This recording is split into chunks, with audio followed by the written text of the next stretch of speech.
बादल, बादल, बादल कहाँ है तू? मैं आ गया। बादल, बादल, बादल, बादल।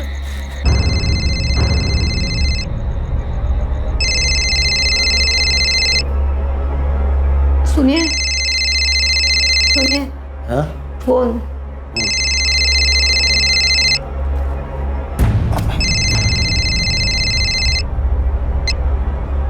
हेलो। चाचा जी, अजीत बोल रहा हूँ। हाँ अजीत बोलो, क्या बात है, इतने रात में फोन किया? चाचा जी, मैं ये झबुआ तालाब के पास वाले जंगल में हूँ। बादल का फोन आया था, बड़ा घबराया हुआ सा लग रहा था। अजीत, अजीत, अजीत, ये लोग मुझे मार डालेंगे, मुझे बचा ले, मुझे बचा ले अजीत, लोग मुझे मार डालेंगे। बादल क्या हुआ? कहाँ है तू? झबुआ तालाब के पास वाले जंगल में। जल्दी आ जा, नहीं तो लोग मुझे मार डालेंगे। मैं आ रहा हूँ बादल। और सुन, हेलो, हेलो। अजीत क्या हुआ है? शिखा, बादल का फोन था, बहुत घबराया हुआ लग रहा था। मुझे जाना होगा, मैं आता हूँ अभी। अजीत, पापा, पापा दरवाजा खोलिए। पापा, मैं झबुआ तालाब जा रहा हूँ। बादल का फोन आया था, किसी मुसीबत में लग रहा है।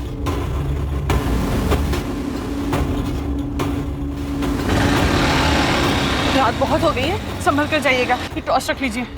कैलाश, अजीत का फोन आया था, बोला बादल कुछ मुसीबत में। कहाँ है वो? अजीत झपा तालाब गया बादल को ढूंढने। आप जल्दी बैठिए, हम भी चलते हैं, संभल के।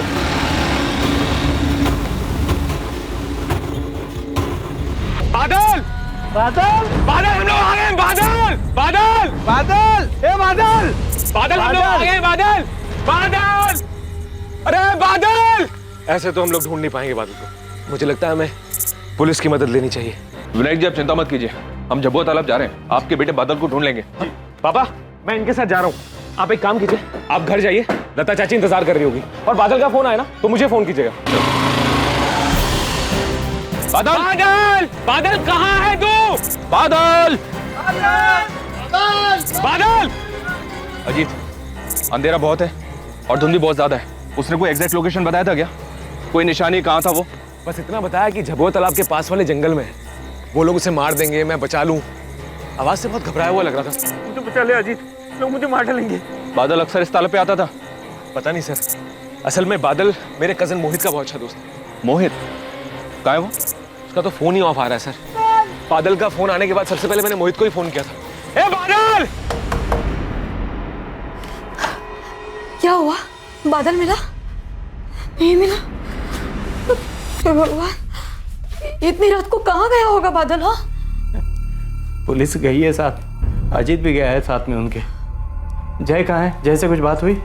फोन नहीं उठा रहा है, शायद गहरी नींद में होगा। जब जरूरत होती है ना तभी गायब हो जाता है वो। कुछ पता चला बादल का? अरे भाई साहब, आप यहाँ? पीना, भाई साहब को क्यों उठाया? भैया बता रहे थे अपना मोहित भी बादल के साथ गया था। क्या मोहित बादल के साथ गया है? हाँ कैलाश, रात 10 बजे बादल आया था और मोहित को ले गया। अरे यार, कितना टाइम लगाता है, कब से वेट कर रहा हूँ। अबे वो जूते नहीं मिल रहे थे मेरे। मोहित, बादल, ये रात को कहाँ जा रहे हो तुम दोनों? पापा बस ऐसे ही घूमने जा रहे थे, थोड़ी देर हो जाएगी, आप सो जाना। मध्य प्रदेश के पालीपुर में रहने वाले बादल और मोहित जिगरी दोस्त थे और उस रात दोनों एक साथ अपने घर से निकले थे। जब बादल ने अजीत को फोन किया तो क्या उस वक्त मोहित भी बादल के साथ ही मौजूद था? बादल किससे डर रहा था? उसकी जान को किससे खतरा था? और मोहित कहां था?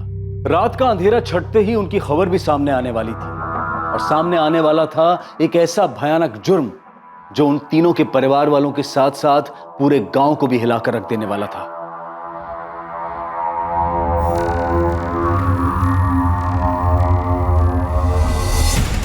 सुजीत भाई,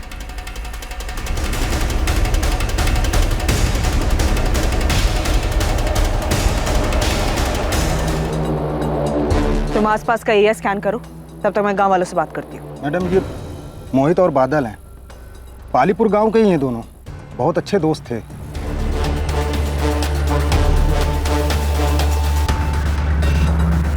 पल्लवी, कल रात बादल के लिए कंप्लेंट मिली थी। उसने मोहित के कजन अजीत को कॉल करके कहा था कि उसकी जान खतरे में है। हमारी एक टीम झबुआ तालाब के जंगल के पास भी गई थी बादल को ढूंढने के लिए। झबुआ तालाब?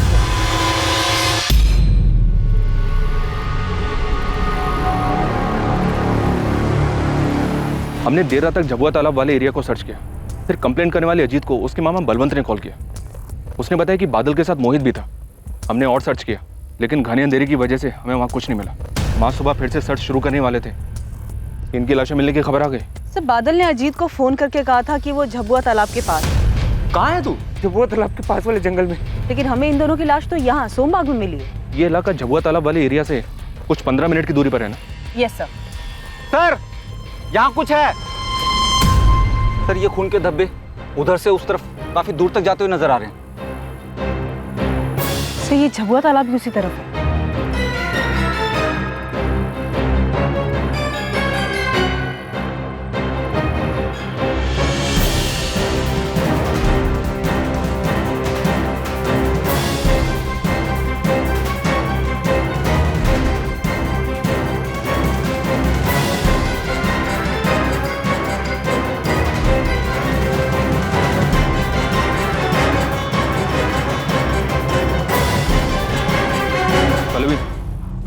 खून के निशान यहीं तक है।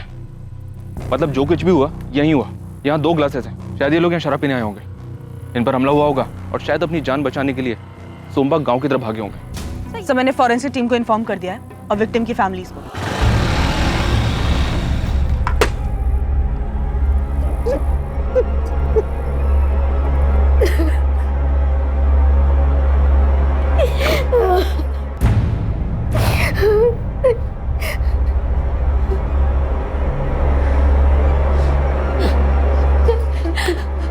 हमारा बादल बादल मोहित को मार दी। क्यों मार? मामा जी संभालिए अपने आप को। मेरे बच्चे ने किसी का क्या बिगाड़ा? पापा, माँ कैसी है?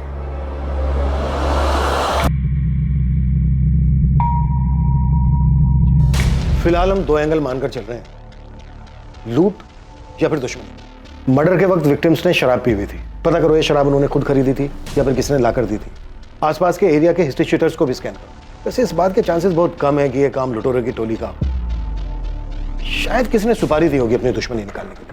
सर, दुश्मनी किसकी? मोहित की या बादल की? यही तो पता करना है पल्लवी, कि प्लान बादल को मारने का था और बदकिस्मती से उस वक्त मोहित उसके साथ में था इसलिए मारा गया, या फिर जाल मोहित के लिए बिछाया गया था और बादल की डेथ कोलैटरल डैमेज है। सर, अगर मोहित या बादल की किसी के साथ भी दुश्मनी थी तो इसके बारे में फैमिली को डेफिनेटली पता होगा। मोहित की मौत के बाद बलवंत भाई साहब टूट चुके हैं। इनकी किस्मत में दुख ही दुख लिखा है। अभी कुछ ही महीनों पहले पता चला कि इनकी किडनी खराब हो गई है। मालती भाभी तो जब मोहित 3 साल का था तभी गुजर गई थी। तब भाई साहब इस चिंता में रहते थे कि वो अकेले मोहित की परवरिश कैसे करेंगे। मोहित, लो बेटा खा लो, थोड़ा सा खा लो। अब मेरे अच्छे बच्चे हो ना बेटा, पापा की बात नहीं मानो। लो। पापा, मम्मी कब आएगी? मोहित, देखो तो कौन आया है। और आपको एक बात बताऊं मैं, आपकी बीना बुआ आपके लिए क्या लेके आई है मालूम है? इतनी सारी चॉकलेट्स। और देखो, अजीत भैया भी आए हैं। कौन खेलेगा भैया के साथ? मैं। आप खेलोगे ना? खेलने से पहले आ करो। कैलाश, समझ में नहीं आता मोहित को कैसे संभालूंगा। मालती को गुजरे हुए 4 महीने हो गए और आज भी मोहित उसकी मां को पूछता है। तो अच्छा है कि अजीत और बीना हर हफ्ते यहाँ आ जाते हैं, तो उनके साथ मन बहल जाता है उसका, थोड़ा हंस खेल लेता है। और ऐसा कब तक चलेगा कैलाश? क्या फायदा इन सब का जब मैं अपने बेटे की हंसी तक वापस नहीं ला सकता। बलवंत भाई साहब के नमनपुरा गांव में एक बड़ी सी पुश्तैनी कोठी है। पहले वो वहीं रहते थे, लेकिन मालती भाभी के गुजर जाने के बाद उन्होंने वो कोठी अपने छोटे भाई प्रकाश को सौंप दी। बीना जब मोहित के पास थी तो उसने उसे कभी माँ की कमी महसूस नहीं होने दी। इसलिए भाई साहब ने हमारी कोठी के बगल में एक और कोठी खरीद ली। हमने कभी माना ही नहीं कि मोहित हमारे मामा का लड़का है। मैंने हमेशा उसे अपने छोटे सगे भाई की तरह माना और माँ भी उसे अपने बेटे की तरह ही प्यार करती थी। मोहित भी माँ को बुआ नहीं, माँ कह के बुलाता था।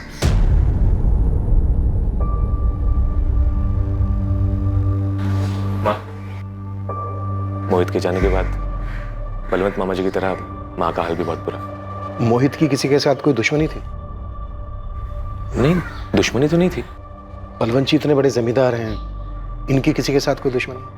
ऐसी भी कैसी दुश्मनी कि कोई इतनी बेरहमी के साथ मोहित को मार डाले। मोहित और बादल झबुआ तालाब क्यों गए थे? मुझे नहीं पता साहब। मोहित और बादल दोस्त थे, दोनों अक्सर साथ में घूमने जाया करते थे। बादल की या आपकी किसी के साथ दुश्मनी? मुझ गरीब से किसी की क्या दुश्मनी होगी। बादल तो बहुत हंसमुख लड़का था, बहुत ही जिम्मेदार, सबसे बड़े प्यार से मिलता था। उसकी भी किसी से क्या दुश्मनी होगी। आपका छोटा बेटा जय है, वो कहाँ है? वो खेत पे गया है। मर्डर वाली रात को कहाँ था वो? पड़ोस के गांव में उसके दोस्त की शादी थी, कल रात को वो वहीं था।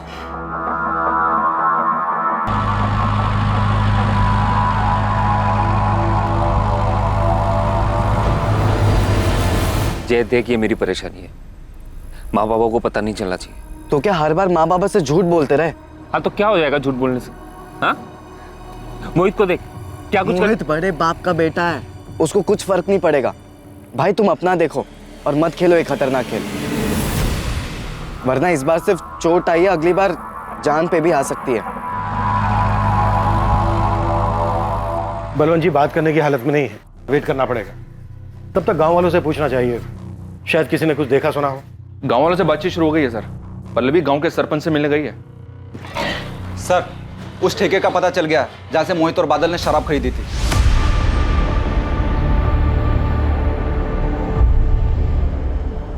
जी हाँ साहब, कल रात की बात है, करीब 10:30 बजे के आसपास मोहित और बादल दोनों आए थे ठेके पर। वो दोनों ही आए थे या कोई और भी था उनके साथ? उनके साथ भी कोई नहीं था। ये दोनों शराब लेने के लिए ठेके पर अक्सर आते थे, कभी कुछ नोटिस किया? अब साहब पता नहीं ये बात आपके कितने काम की है, लेकिन जब भी दोनों पीने के लिए आते थे पैसे हमेशा मोहित ही निकालता था, क्योंकि बादल की तो कुछ हैसियत थी नहीं उसके सामने, पर हाँ दोस्ती दोनों की पक्की थी। अजीत को जानते हो? अजीत की दोस्ती कैसी थी बादल के साथ? मैडम, असली दोस्ती अजीत और मोहित की नहीं, मोहित और बादल की थी। दोनों बड़े अच्छे दोस्त थे, पर बड़े दुख की बात है कि दोनों के साथ ऐसा हादसा हो गया। हमें भी ताज्जुब हुआ। चोरी चकारी की घटनाएं इस गांव में पहले भी कभी हुई हैं, पर इतना बड़ा कांड कभी नहीं हुआ। मोहित की किसी से दुश्मनी सरपंच जी? मोहित के पिता बलवंत जी इस गांव के नामी जमींदार हैं। सिर्फ दौलत ही नहीं, बहुत इज्जत भी कमाई है उन्होंने। ये बादल तो नामी जमींदार का बेटा नहीं था, बादल की किसी से दुश्मनी? बादल तो बहुत गरीब घर से था, और गरीब की दुश्मनी गरीबी से, पर बहुत समझदार लड़का था। सरपंच जी, बादल ने मुसीबत के वक्त ना अपने पिता को फोन किया ना भाई को फोन किया, बल्कि अपने दोस्त अजीत को फोन किया। क्यों? घर में कोई झगड़ा वगड़ा चल रहा था उसका? बादल ने सिर्फ अजीत को ही फोन क्यों किया? इस सवाल के साथ साथ कई और सवाल भी उठते हैं।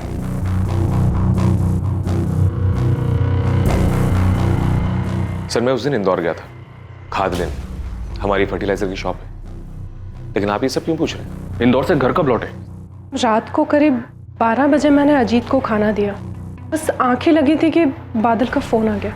पता नहीं सर, बादल ने उस दिन मुझे ही क्यों फोन किया, अपने पिताजी अपने भाई को क्यों नहीं?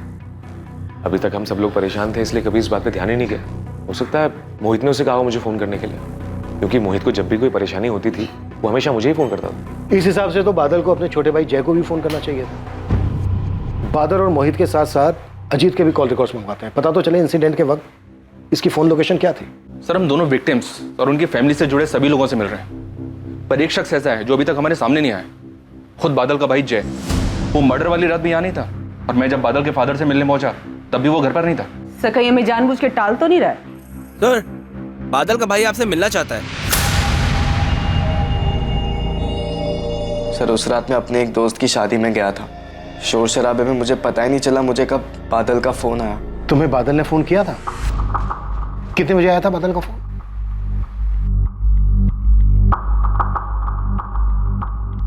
पहले बादल ने तुम्हें फोन किया 12:50 पर, उसके बाद अजीत से कांटेक्ट किया।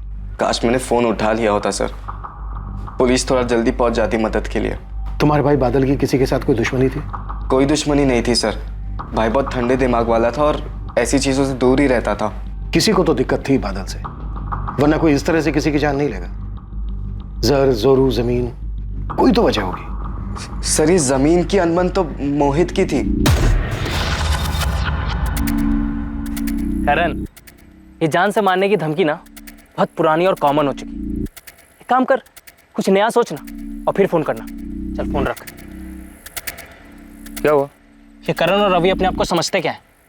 मुझे धमकी दे रहे थे, तो पापा को टेंशन नहीं देना चाहता, वरना इन दोनों को तो पूरे गांव में दौड़ा दो। शांत हो जा। शांत हो जा। अरे क्या शांत हो जा, तू तो जानता है ना पापा को, वो कितने सीधे हैं। कभी हक के लिए तो अपने लड़ेंगे नहीं, लेकिन मैं भी पीछे नहीं हटूंगा, वरना ये करण और रवि सब कुछ हड़प जाएंगे। ये रवि और करण कौन है जय? सर वो दोनों बलवंत चाचा के छोटे भाई प्रकाश चौहान के बेटे हैं। पास में नमनपुरा गांव है ना, वहाँ पर उनका एक पुश्तैनी कोठी है, वहीं पर रहते हैं। पहले बलवंत चाचा भी वहीं पर रहते थे। मोहित और उनके चचेरे भाइयों के बीच में उसी पुश्तैनी कोठी को लेकर झगड़ा था सर।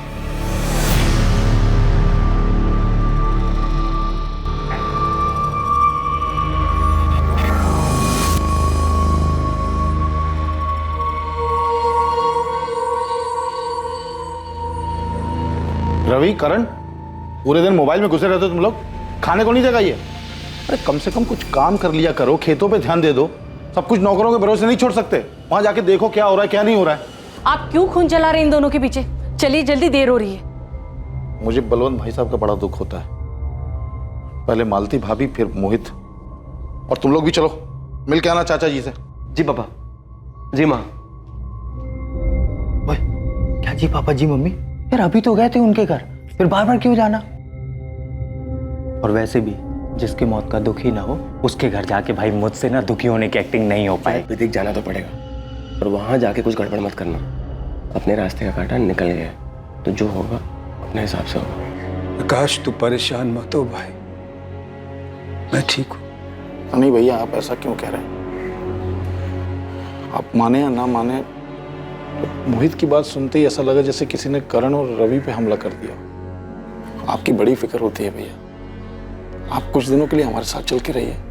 नहीं प्रकाश, मैं वाकई यहाँ ठीक हूँ। अजीत और उसकी पत्नी मेरा अच्छे से ख्याल रख रहे हैं।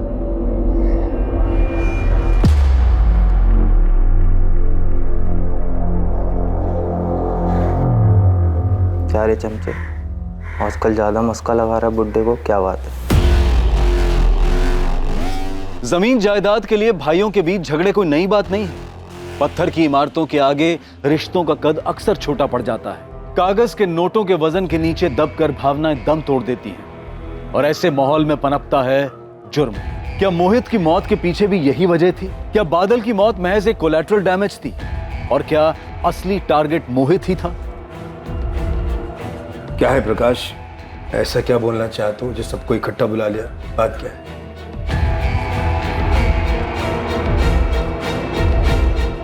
जी सर, रवि और करण चाहते थे कि हमारी जो पुश्तैनी कोठी और जमीनें हैं उनका बंटवारा आधे आधे के बजाय 70 और 30 के भाग में 70% रवि और करण को मिले और 30% मोहित को। इस बात को लेकर कोई झगड़ा था परिवार में? झगड़ा कैसा सर? अगर बंटवारे में एक भाई को थोड़ा सा ज्यादा मिल जाए तो आखिरकार जमीन और जायदाद घर में ही तो रहती है। और रही बात रवि और करण की सर, तो मोहित का उनके साथ भाई का रिश्ता था। पर रवि और करण ये ऐसा कोई रिश्ता मानते नहीं थे सर, और मोहित ये बात बखूबी जानता था, इसीलिए वो ये 70 और 30 वाले बंटवारे के खिलाफ था। भैया, हम सोच रहे थे कि कोठी और जमीन बेच के जो भी पैसा आया उसका 70-30 के हिसाब से बंटवारा कर लेते हैं। हिस्सा तो आधा आधा ही होगा चाचा जी, मतलब 50-50। किस बात का 50-50? यहाँ सारी देखरेख हम लोग करते हैं, खून पसीना हमारा बहता है। और वैसे भी आपकी इतनी सारी प्रॉपर्टीज है बड़े पापा, पुश्तैनी जायदाद में थोड़ा कम मिल जाए तो क्या दिक्कत है? हाँ, प्रॉपर्टीज है तो जलन हो रही है। ए मोहित, औकात में रह, समझा? जब बड़े पापा कुछ नहीं बोल रहे बीच में तू क्यों उचक रहा है? और बड़े पापा आप ही बताइए, बड़ी माँ के गुजरने के बाद आप सब कुछ छोड़ छाड़ कर चले गए बीना बुआ के पास रहने के लिए। उस समय हमारे पापा ने सब कुछ किया, जमीन की देखरेख, कोठी की मरम्मत, खेती बाड़ी, सब कुछ। आज 20 साल हो गए हैं उस बात को, और हम 70-30 का हिस्सा इसलिए बोल रहे हैं ताकि सारा परिवार राजी खुशी से रह सके। कुछ गलत बोल रहे हैं तो आप बताइए। नहीं रवि बेटा, बोल तो तू ठीक रहा है। क्या ठीक बोल रहा है पापा? बंजर जमीन थी, उस पर खून पसीना लगाकर आपने उसे उपजाऊ बनाया, तब जाकर लोग उसे हाथों हाथ खरीदने के लिए तैयार है। छोटी सी कोठी थी दादाजी की, उसे पैसे लगाकर आपने इतना आलीशान बनवाया। मोहित बेटा, मैं समझ रहा हूं तो क्या बोलना चाह रहा है, लेकिन एक बात समझो, आज जो कुछ हमारे पास है उसके लिए ना तो तुमने मेहनत की और ना ही रवि और करण। जो भी हो पापा, लेकिन मुझे 70-30 की हिस्सेदारी तो बिल्कुल मंजूर है। अगर इनकी यही जिद है तो ठीक है, छूट जाए सौदा। मोहित सुन ले, अगर तेरी वजह से सौदा टूटा ना, तुझे 20 से फाड़ के रख दूंगा, बोल रहा हूं। करण क्या बोल रहा है तू बेटा? शांत हो जा। कैलाश, क्या लगता है तुझे? मुझे क्या लगेगा भाई साहब? मोहित सही बात कह रहा है, बंटवारे का मतलब आधा आधा ही होता है। हाँ, 50-50 ही सही है, सबको बराबर मिलना चाहिए। वाह, बड़े पापा, आप लोग किसकी बातें सुन रहे हैं? बाहर वालों को आप हमारे घर के मैटर में क्यों बीच में ला रहे हैं? और वैसे भी ये अजीत चमचा है, पता नहीं इसके मन में क्या चल रहा है। बकवास बंद कर करण। सर, आप कहना चाहते हैं कि रवि और करण उन्होंने मारा मोहित को क्योंकि मोहित की वजह से कोठी की डील नहीं हुई थी? पॉसिबल है बलराज जी, कोई बड़ा बायर मिला हो, मोहित की जिद के आगे डील कैंसिल हो गई हो, गुस्सा आया हो रवि करण को इस बात पर। आप ही बताइए, क्या वो दोनों ऐसा कर सकते हैं? कर सकते हैं सर, बिल्कुल कर सकते हैं। वो तो मामा जी को दुख ना पहुंचे इसलिए मैंने आपसे बात छुपाई थी। दोनों आए थे मामा जी से मिलने के लिए, दुख जताने, पर दोनों के चेहरे पे सर छोटी सी शिकन तक नहीं थी।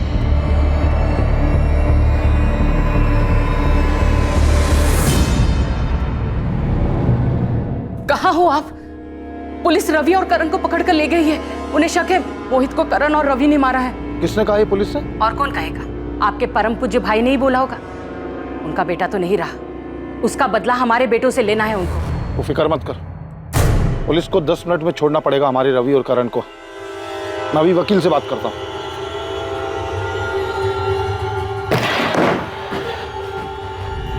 अरे बहुत हो गया गेम, अब हमारे सवालों के जवाब दो। कितने रुपयों का सवाल है सर? और लाइफलाइन कितनी है सर? 1 लाइफलाइन तो तुम दोनों ले ही चुके हो, अपने चचेरे भाई मोहित की। और रवि, तुमने तो मोहित को जान से मारने की धमकी भी दी थी। अरे क्यों इल्जाम लगाते हैं सर? मैंने तो उसे सिर्फ सलाह दी थी कि दूसरों के रास्ते में टांग अड़ाने से टांग टूट भी सकती है। अगर ये सलाह है तुम्हारी तो फिर धमकी कैसी होती? हे इंस्पेक्टर, हम तुम्हारी वर्दी उतरवा देंगे। इसे कहते हैं सर धमकी। और सर धमकी का क्या है, आजकल हर कोई धमकी दे रहे हैं। तुम दोनों को देखकर ये लग नहीं रहा है कि तुम दोनों को अपने चचेरे भाई मोहित की मौत का जरा भी दुख है? सही जवाब, नहीं है बिल्कुल भी दुख, लेकिन इसका मतलब ये नहीं है कि मोहित को हमने मारा। हर कातिल शुरू में ऐसा ही बोलता है, लेकिन जब हम सबूत रखते हैं ना सामने तो उसकी बोलती बंद हो जाती है। दिखाइए सर सबूत। आपने हमारे फोन रिकॉर्ड चेक किए? फोन लोकेशन पे कुछ मिला आपको? कोई संदिग्ध नंबर या कुछ? पूरी तैयारी करके आए हो? अच्छी खासी जानकारी है पुलिस इन्वेस्टिगेशन के बारे में? क्या है ना सर, हम क्राइम पेट्रोल बहुत देखते हैं। कॉमेडी भी अच्छी कर लेते हैं। कोई जरूरत नहीं इनके सवालों का जवाब देने की। और इंस्पेक्टर साहब, आपके पास अरेस्ट वारंट है इनका? हमने इन्हें अरेस्ट नहीं किया है वकील साहब, सिर्फ अपने कुछ सवालों के जवाब मांग रहे हैं। बहुत हो गए सवाल जवाब आज के लिए, और अगली बार सवाल जवाब इनके घर पे हो, वो भी सबकी मौजूदगी। रवि करण, चलो। 1 मिनट करण, तुम अपना मोबाइल फोन भूलिए। जुर्म की भी यही फितरत होती है बेटा, मुजरिम चाहे कितना भी शातिर हो, कोई ना कोई चूक कर ही जाता है। मेरी बात याद रखना। Thank you sir.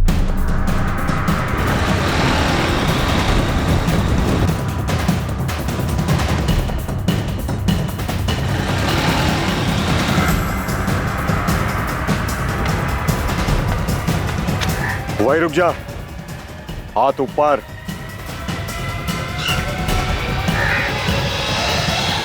Rana ji, कोई गन नहीं है मेरे पास। पुलिस का चमचा है तू, तेरे पे भरोसा नहीं। हुई चेकिंग, अब बोलो खबर क्या है? वो 2 लड़के मरे हैं ना, पालीपुर वाला केस, मोहित और बादल, उसमें से एक की सुपारी मेरे हाथ आई थी। किसकी? मोहित की? जो बड़े बाप की औलाद है वो, उसी की मिली होगी।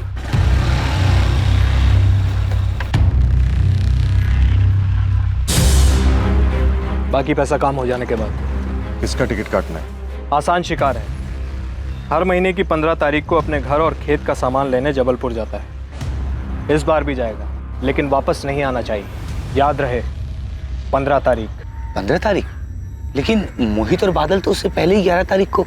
मेरी तरफ से सारी तैयारी हो चुकी थी, देसी कट्टा भी मंगवा लिया था और मारने की जगह भी देख ली थी, लेकिन 15 तारीख से पहले किसी कमीने ने मेरी मुंह की सुपारी खुद ही खा ली। अभी पता नहीं चला है, शायद उसी आदमी ने डबल सुपारी दे दी हो। किसने दी थी ये सुपारी? नाम क्या है उसका? उमेश ठाकुर।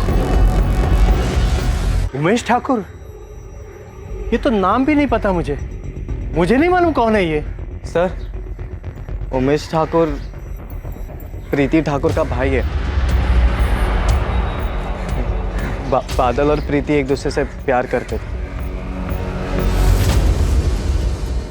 वो दोनों स्कूल टाइम से साथ में थे। लेकिन मुझे पिछले साल ही पता चला।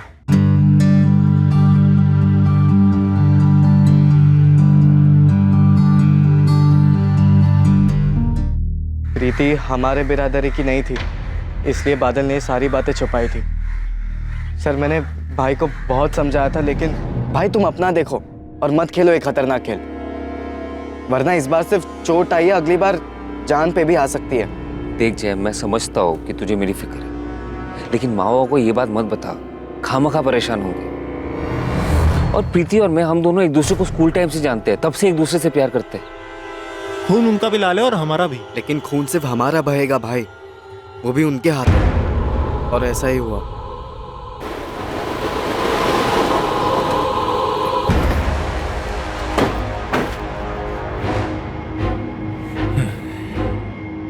साले, कितनी बार समझाऊं तुझे, मेरी बहन से दूर रह, उसकी शादी तय हो गई है। समझ में नहीं आता तुझे? उपेश भैया, हम दोनों एक दूसरे से बहुत प्यार करते हैं। मैं तुझे प्यार से समझाने नहीं आया, इस बार समझ ले, वरना समझने के लिए जिंदा नहीं बचेगा।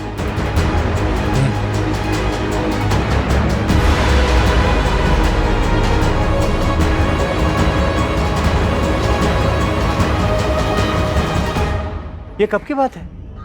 जब तुम दोनों ने कहा था कि वो मोटरसाइकिल से गिरा था तब? आप परेशान ना हो इसलिए बादल ने झूठ बोलने बोला था। जय, तुम इतना कुछ जानते थे पर तुमने हमसे सब छुपाया, क्यों? क्योंकि 2 महीने पहले प्रीति की शादी हो चुकी है बेड़ा घाट में। मुझे लगा सब कुछ ठीक हो चुका होगा। अगर सब कुछ ठीक हो गया था तो उमेश ने सुपारी क्यों दी? बादल और प्रीति प्यार करते थे? हमें नहीं पता सर, मोहित ने ऐसी किसी बात का जिक्र तक नहीं किया हमारे सामने। हम नहीं जानते प्रीति ठाकुर को।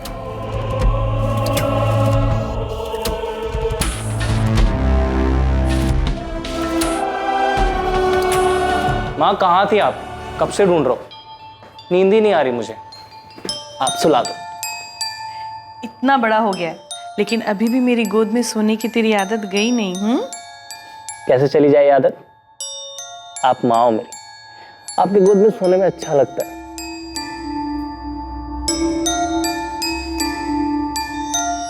अजीत, मोहित इधर है। मोहित, मैं कब से बाहर ढूंढ और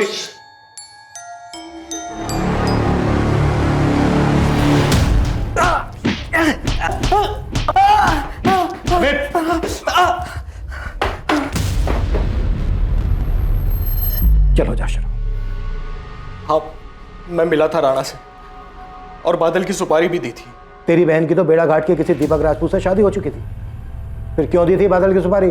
क्योंकि वो कमीना शादी के बाद भी मेरी बहन के पीछे पड़ा था और मेरी बेशरम बहन भी उससे मिलने जाती थी। ये तो अच्छा हुआ कि उसके पति से पहले मुझे पता चल गया।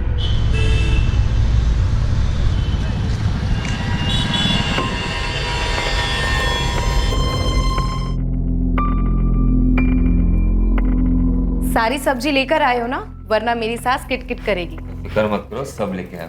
वैसे सही तरीका ढूंढा है तुमने अपने ससुराल वालों को चकमा देने का। तुम थोड़ी देर बाद निकलना, ठीक है?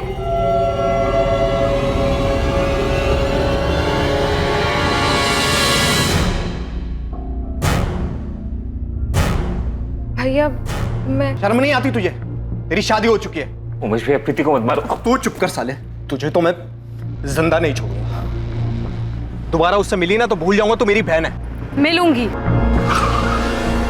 उस बादल ने पता नहीं क्या पट्टी पढ़ाई थी मेरी बहन को। मेरी बहन बागी हो गई थी। अगर ये बगावत उसके पति को दिख जाती तो मेरी खानदान की इज्जत का क्या होता? मेरे पास एक ही रास्ता था और वही मैंने चुना। अगर तुझे ये लग रहा है कि तू कोई भी कहानी सुनाएगा हम उसे मान लेंगे तो गलत लग रहा है तुझे। जिस तरह शुरुआत तूने सच से की थी उसी तरह सच सच बता दे, किसे दी थी बादल की सुपारी?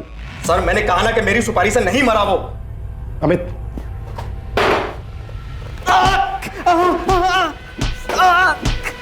खबरी लालचंद को बोला है सर सारे सुपारी गैंग्स में पता करने के लिए, और उमेश के कॉल रिकॉर्ड्स भी मंगवाए हैं। सर, ये उमेश काफी मोटी चमड़ी है, इतना थोड़ा फिर भी मुंह नहीं खोल रहा है। उसकी बहन प्रीति से बात करनी चाहिए, शायद उसे कुछ पता हो।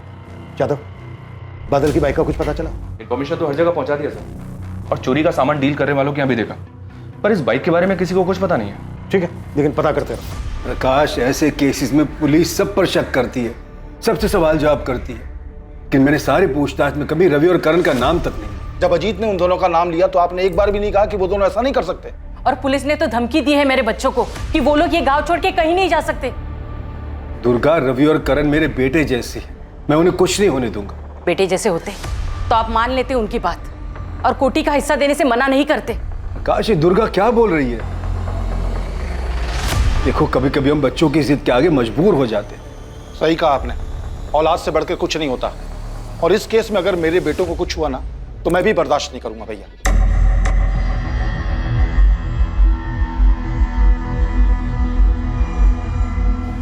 मैं बादल की अलमारी देख रहा था तो उसमें मोहित का कुछ सामान मिला।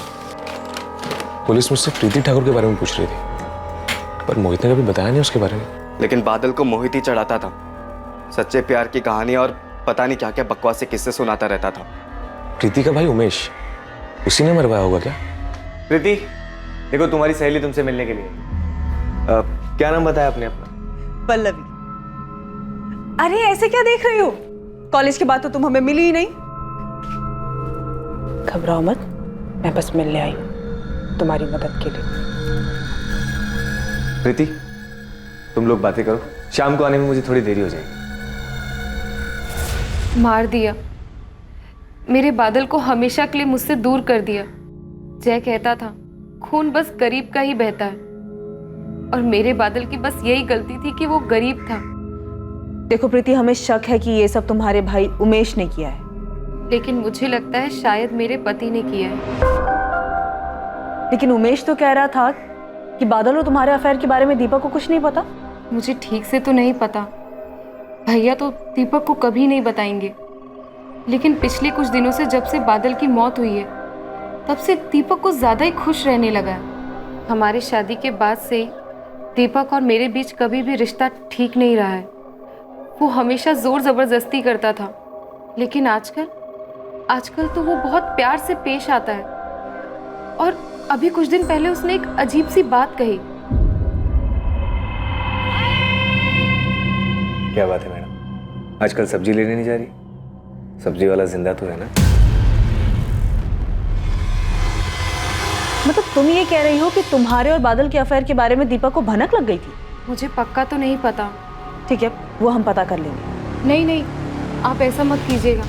अगर मेरा अंदाजा गलत हुआ और दीपक को इस बारे में कुछ भी नहीं पता है तो अब पता चल जाएगा और वो मुझे जान से मार देगा। तुम चिंता मत करो, ऐसा कुछ नहीं होगा। हम उसे नहीं पता लगने देंगे। दीपक राजपूत के कॉल रिकॉर्ड्स निकलो और चेक करो कि वो किसी सुपारी किलर के कांटेक्ट में था क्या। साथ ही उमेश के बारे में भी पता करते रहो कि वो राणा के अलावा और किसी से भी मिला था। तो सर, इसका मतलब मोहित सिर्फ इसलिए मारा गया क्योंकि मर्डर के वक्त वो बादल के साथ था। सब सही जा रहा है, तुमसे ही मिलने आ रहा है।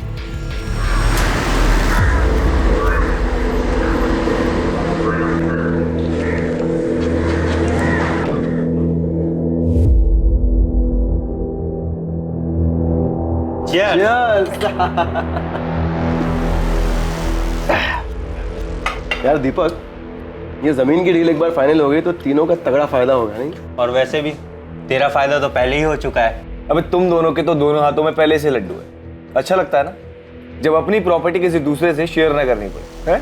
बात तो सही कह रहा है। क्या दीपक की करण और रवि से दोस्ती है? हाँ साहब, अब पता चला है त्रिमूर्ति साथ मिलकर जमीन की कोई डील कर रहे हैं।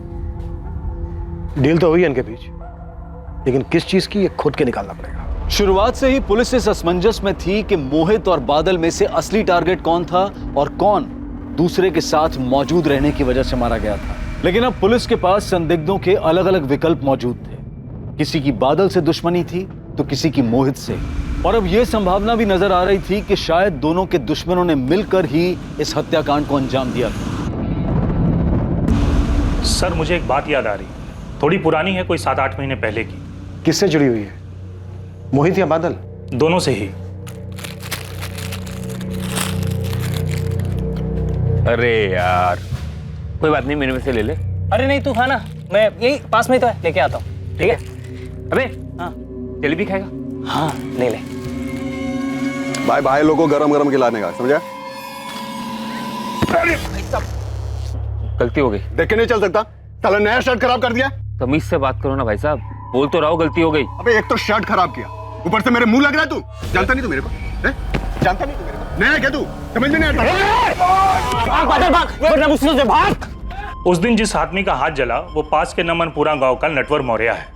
1 नंबर का गुंडा है सर। उस दिन उसका हाथ गलती से जला और उसके बाद जो उसने जानबूझकर किया वो बहुत ही गलत किया।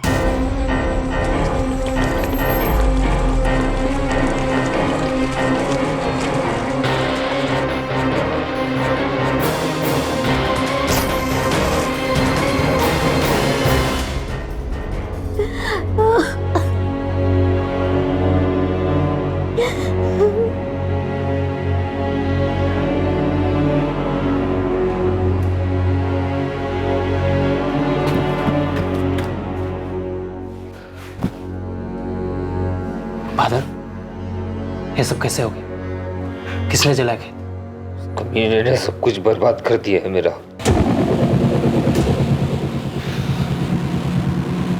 उसे मैं नहीं छोड़ूंगा।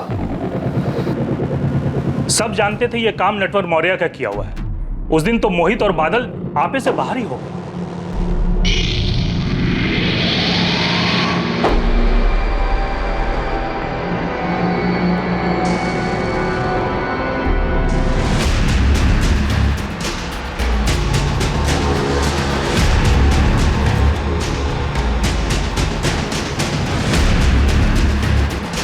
मार मार रुक रुक जा इधर आ रुक तेरी तो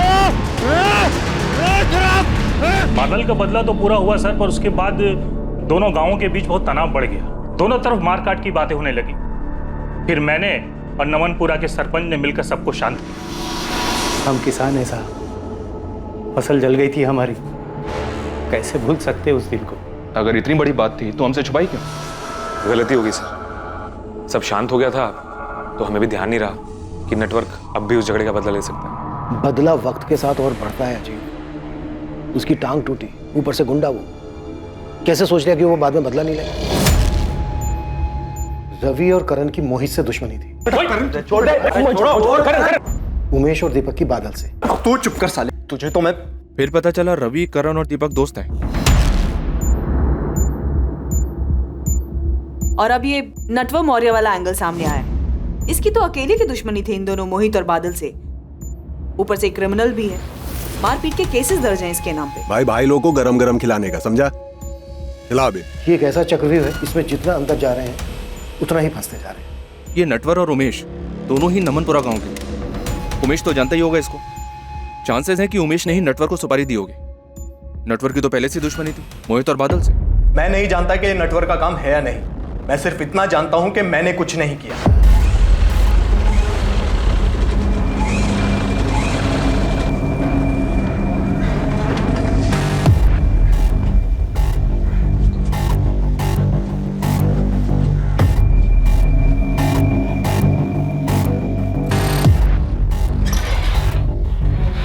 उमेश ठाकुर की जमानत हो गई है। ये रहे पेपर्स। ये उमेश के वकील आप कब से हो गए तोमर साहब? कानूनी दांव पेच लगाकर ऐसे मुसीबतों को क्यों बचा रहे हैं? सिर्फ पैसों के लिए? आप अपनी ड्यूटी कीजिए, मैं अपनी कर रहा हूँ। मेरे क्लाइंट रवि और करण चौहान के करीबी दोस्त हैं दीपक राजपूत, और उमेश दीपक राजपूत का साला है। रवि, करण और दीपक उमेश की बेल करवाना चाहते हैं, और उन्हीं के कहने पर मैंने ये काम लिया। छोड़ दो उमेश को।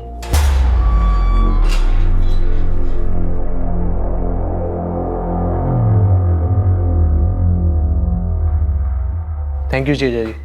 उमेश, इसमें थैंक यू वाली कौन सी बात है? आखिरकार तुम मेरी बीवी के भाई हो, और वैसे भी तुमने कहा कुछ गलत? हाँ, सही कहा आपने। मान गए तोमर साहब, बहुत काम के आदमी हैं आप, लेकिन हमारा एक कानूनी काम अब भी अधूरा रह गया है। कौन सा काम? हमारे बड़े पापा बलवंत, उनका बेटा मोहित तो रहा नहीं, उनको भी किडनी की बीमारी है। आज या कल वो भी चले जाए। अब उनके जाने के बाद उनके पीछे जमीन जायदाद बचेगी वो तो हम लोगों को आसानी से मिल जाएगी ना, या उसके लिए भी कानूनी लड़ाई लड़नी पड़ेगी? मोहित के बाद अगर उन्होंने अपना वारिस नहीं चुना है तो ऐसी सूरत में हम ब्लड रिलेशन के बेसिस पे दावा ठोक सकते हैं, लेकिन बलवंत जी ने किसी को अपना वारिस चुन लिया है तो कुछ नहीं हो सकता। मोहित के बाद हमारे अलावा और वो किसको अपना वारिस चुन सकते हैं?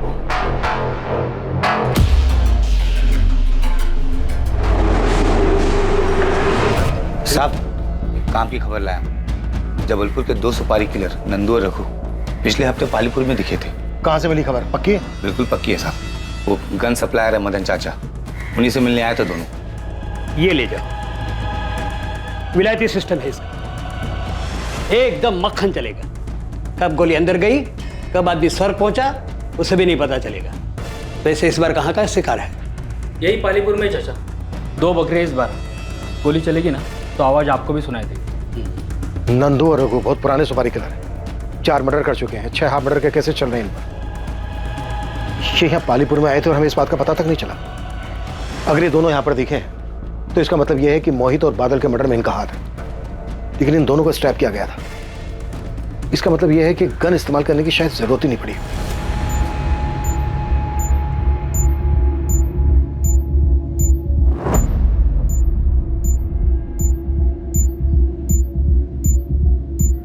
हमारे पास 3 संदिग्ध हैं जिन्होंने रघु और नंदू को हायर किया होगा मोहित और बादल के मर्डर के लिए। एक रवि और करण। जमीन जायदाद का मसला। प्रीति वजह होगी।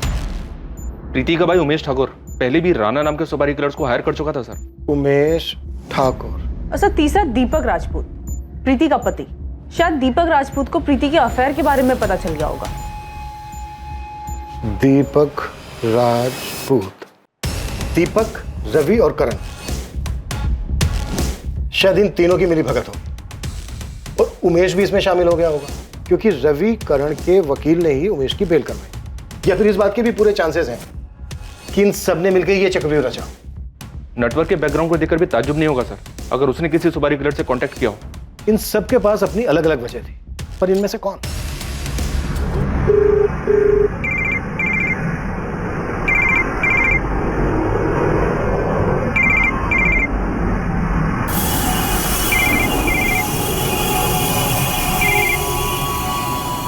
टेक किया आपने पापा? पहले बेटा छोड़ गया, अब भाई दूर होता जा रहा है। आप ऐसा क्यों कह रहे हैं भैया? हम हैं ना आपके साथ। भाई साहब, रवि और करण तो बच्चे हैं, लेकिन प्रकाश भाई को ऐसा नहीं करना चाहिए था। पुलिस ने सिर्फ रवि और करण से नहीं, मुझसे और अजीत से भी पूछताछ की। पता नहीं ऐसा कौन सा डर है उन्हें जो पूछताछ में सामने आ जाएगा। आपको याद है भाई साहब कैसे उस दिन मोहित और करण एक दूसरे के आमने सामने थे?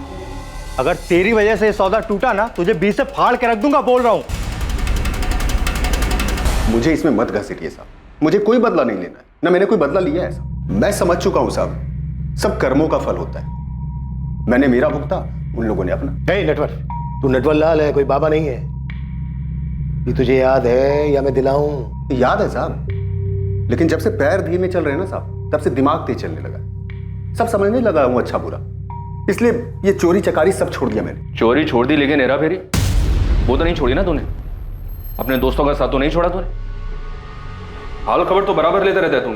दुश्मनी तो मोल नहीं ले सकता ना साहब, तो हाल खबर ही लेता रहता हूँ।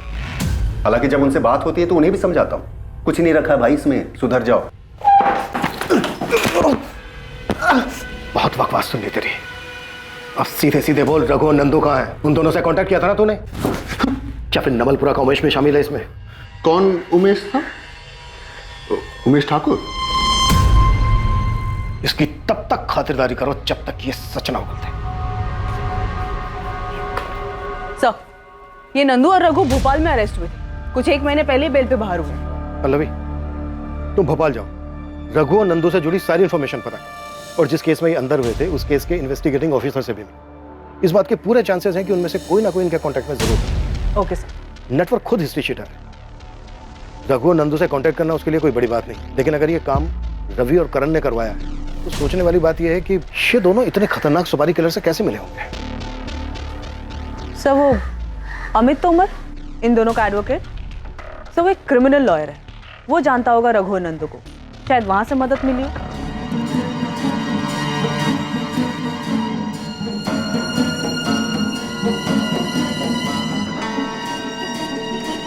मामा जी, चाय।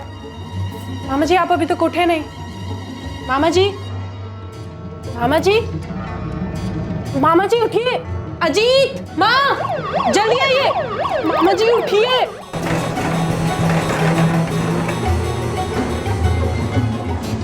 ये अचानक भैया को क्या हो गया? कहाँ लेके गए उनको? माँ जी आप घबराइए मत, मामा जी जल्दी ठीक हो जाएंगे।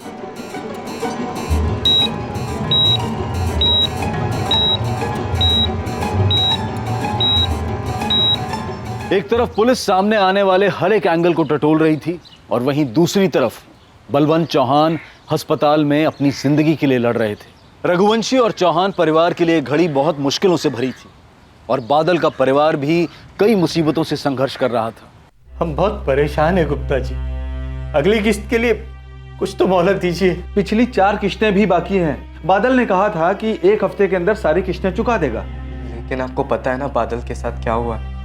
हम अभी भी उस दुख से इसीलिए हम इतने दिन रुके रहे, लेकिन अब और नहीं रुक सकते। पिछली बार भी जब आपके खेत में आग लगी थी तब हमने सब्र किया था ना। अब आपकी मुसीबत देखने जाऊंगा ना तो मैं खुद मुसीबत में आ जाऊंगा। गुप्ता जी मैं आपके पैर छूता हूं। देखिए विनायक जी प्लीज, इन सब से कोई फायदा नहीं है। मेरे हाथ से चीजें निकल चुकी हैं। मुझे खेत से ट्रैक्टर ले जाना है, प्लीज चाबी दीजिए। दीजिए प्लीज। दे दे बेटा, दे दे।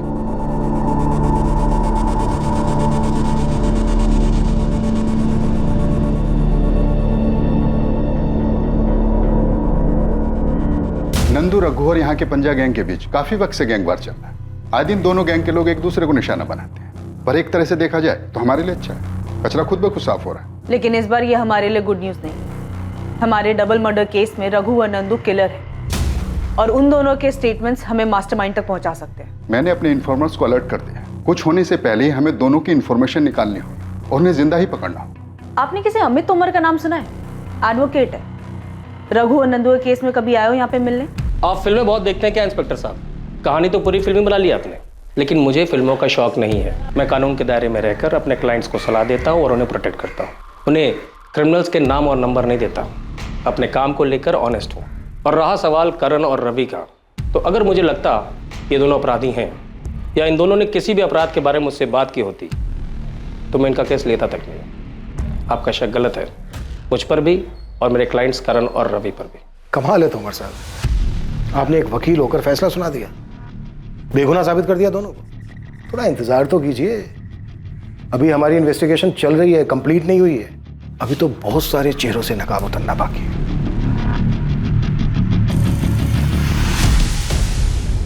सुपारी किलर्स? हाँ, नंदू और रघु ये दोनों मध्य प्रदेश के कुख्यात किलर्स हैं। बादल और मोहित को मारने के लिए इन दोनों को हायर किया गया था। 10 से 12 सितंबर के बीच ये दोनों यहीं पालीपुर की एक लॉज में रुके थे। पर सर मेरा भाई बहुत ही सीधा लड़का था, उसने किसी का क्या बिगाड़ा था जो कोई इतने खतरनाक लोगों को उसे मारने के लिए भेजेगा? बस करो अजीत, मोहित कोई बच्चा नहीं था और उसी ने बादल को बिगाड़ा था। और सिर्फ बादल ऐसा था ही नहीं कि वो किसी शादीशुदा लड़की को लॉज में मिलने बुलाए। मोहित ही उसको बहकाते रहता था, प्यार के किस्से सुना कर उसका दिमाग खराब करता रहता था ताकि वो प्रीति से मिलता रहे। और अब पता चल रहा है कि मोहित की किसी से दुश्मनी थी जिसकी वजह से मेरा भाई मारा गया। जैब तू चुप हो जा, मेरा मुंह मत खुलवा। तेरा भाई भी कोई दूध का धुला नहीं था। नेटवर्क की टांग किसने तोड़ी थी? और मेरे भाई को भड़काया किसने था नेटवर्क की टांग तोड़ने के लिए? तुम्हारे भाई मोहित ने। मार साले को, छोड़ना मत। ओ साहब, कब तक यूं ही बैठा के रखोगे? बोला ना कुछ नहीं किया साहब। साहब मेरी बात सुनो, मैंने कब का ये बुरे काम छोड़ दिए? चुप करना, जाके बैठ जाओ पे। ओ साहब, बड़े साहब से बात करो ना। बोलो ना, चुपचाप बैठ। ओ साहब, साहब मेरी बात तो सुनो। बैठ जाओ पे। ओ साहब, बलवंत भैया ने अपना बेटा खोया है, कैसे भूल रहे हैं आप कि मोहित अब वापस नहीं आएगा? मुझे भी दुख है इस बात का, लेकिन इसका ये मतलब नहीं कि अपने बेटों की कुर्बानी दे दूं मैं। उनकी तरफदारी करने से पहले तुझे सोचना चाहिए। कुछ तो लिहाज कीजिए उनकी तबीयत का। बलवंत भैया अस्पताल में है, बेटा तो खो ही चुके हैं और अब भाई भी उनका साथ नहीं दे रहा, तो उनकी सांसें भी उनका साथ छोड़ रही हैं।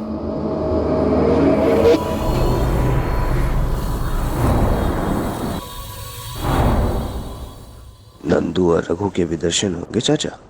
होंगे। इस बार 5 देशी कट्टे और गोलियों का चढ़ावा मांगा है दोनों ने। कुछ घमासान होने वाला है। आंखें खुली रखोगे तो दर्शन भी होंगे।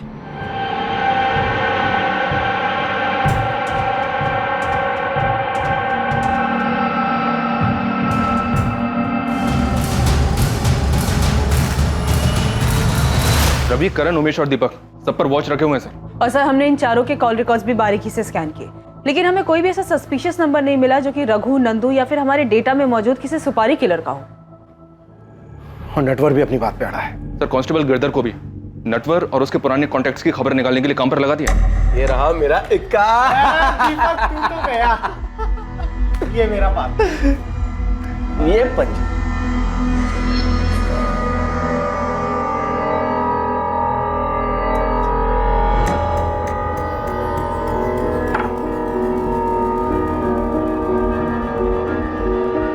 ये लीजिए मैडम आपकी चाय। भैया ने मेरी शादी तो करवा दी, तुमसे दूर कर दिया। उस घर में एक एक मिनट मेरे लिए जंग है। मुझे घर वापस जाना अच्छा ही नहीं लगता। वहां रहकर भी बस हमारे बिताए हुए वक्त के बारे में सोचती रहती हूँ। बादल, मुझे अपने साथ ले चलो, मुझे वहां नहीं जाना है। दूर तो मैं भी नहीं रहना चाहता तुमसे, तुम फिक्र मत करो, मैं कुछ करता हूँ। इस बार हमें कोई अलग नहीं कर पाएगा, तुम्हारा भाई भी नहीं। तुम लोग चाय पियो, 1 मिनट में आता हूँ। अपने पत्ते देख।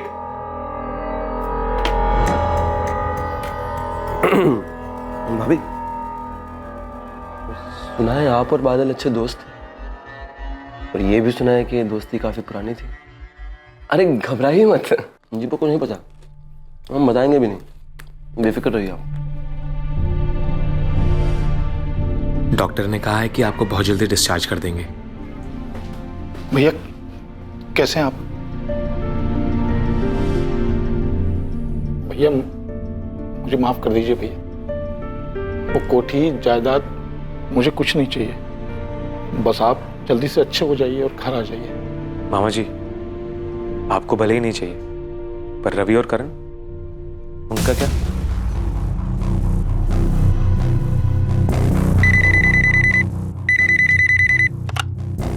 हेलो।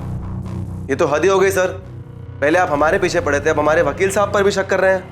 शक करना पेशा है हमारा। सच निकालने के लिए पहले हम शक करते हैं, फिर समझाते हैं, और अगर कोई नहीं समझे ना तो तभी से कुटाई करते हैं। एक्यूज बच नहीं सकता हमसे, चाहे वो कितने भी दूर छुपा। सर कहीं ऐसा ना हो कि अक्यूज्ड आपके सामने ही बैठा हो और आप दूर ही देखते रह जाएं। जो भी बोलना है खुल के बोल। अजीत रघुवंशी आपके नजदीक ही है सर। मोहित का कजन? हाँ सर, वही है इकलौता अजीत रघुवंशी। और उससे तुम्हारी क्या दुश्मनी है जो उसका नाम ले रहे हो? कोई दुश्मनी नहीं है सर, पर आपकी उससे खास दोस्ती हो गई है। सवाल तक नहीं कर रहे आप लोग, शक की सुई तो घुमाइए उसकी तरफ। कुल्हाड़ी पर पैर मारने का शौक है तुम्हें रवि? अच्छा खासा ध्यान हटाता तुम लोगों पर से। पुलिस को दोबारा ऐसे मत छेड़ना, तकलीफ हो सकती है तुम दोनों को। सर, अजीत का नाम सिर्फ हमें भटकाने के लिए लिया जा रहा है। मुझे भी ऐसा ही लग रहा है पल्लवी, लेकिन एक बात तो है, अजीत ने खुद सामने से आकर हमें कोई बात नहीं बताई। ना तो जमीन जायदाद को लेकर झगड़े के बारे में, ना ही नटवर के साथ हुए झगड़े के बारे में। तो ऐसा तो नहीं है कि ये जानबूझकर अनजान बन रहा है।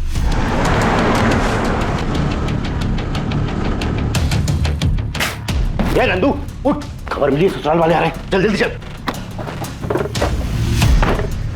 तुम बाहर से घेरा डालो, हम लोग अंदर जाते हैं।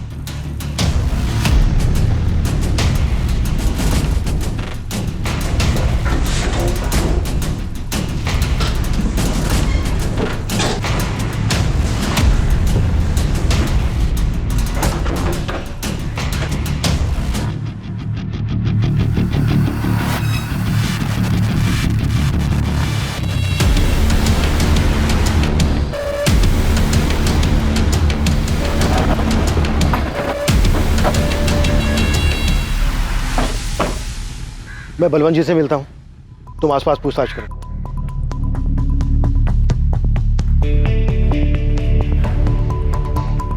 क्या बात है, आप परेशान क्यों हैं? पुलिस आई है, बलवंत भाई साहब से अकेले में पूछना है उन्हें, हमारे सामने नहीं। पर ऐसी कौन सी बात है जो वो हमारे सामने नहीं कर सकते?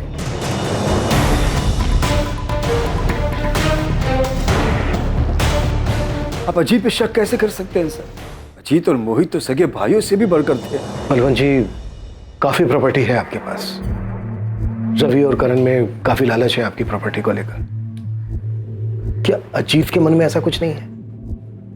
मोहित ने जायदाद को लेकर अजीत के बारे में कभी आपसे कुछ कहा? कभी कोई झगड़ा हुआ हो मोहित और अजीत के बीच? आप कुछ बता सकते हैं? मनहूस है ये जायदाद, और आप मेहरबानी करके अजीत को रवि और करण से मत आके। अजीत बड़ा ही सीधा साधा और पारिवारिक लड़का है। मेरी बहन और बहनों ने उसे खुददार बनना सिखाया है।